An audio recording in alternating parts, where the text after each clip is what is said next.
Romans chapter 1, verse 16, the Apostle Paul said, I'm not ashamed of the gospel, for it's the power of God unto salvation to everyone who believes, to the Jew first and then to the Greek.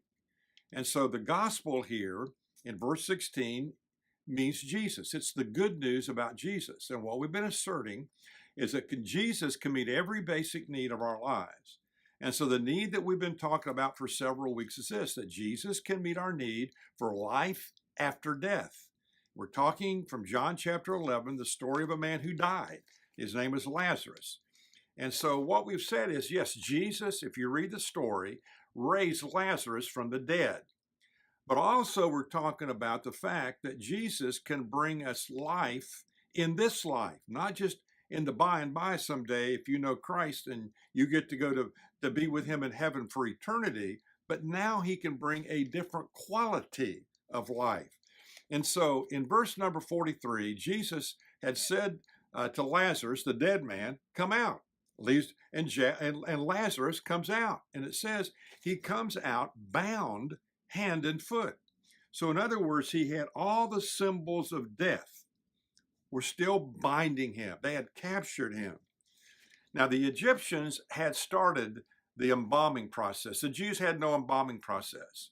So they had taken Lazarus, they had bound him from head to toe, and actually there was a head dress that they had put around his head and over his face, and so there he is. He came out of the grave. He was alive.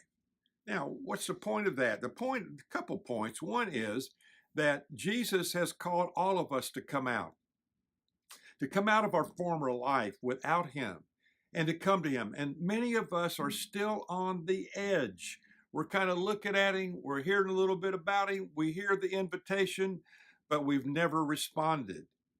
Then others of us have heard that call, that invitation to come out and to come to him.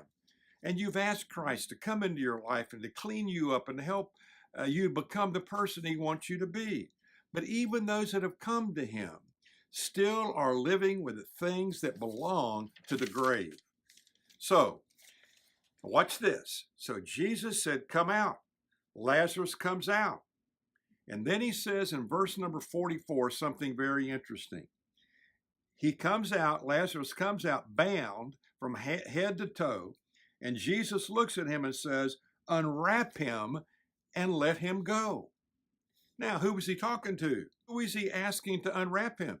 It was the people there. Now, there's a great point here. So let me ask you a question. What are some of the personal things that you are still bound by or trapped by?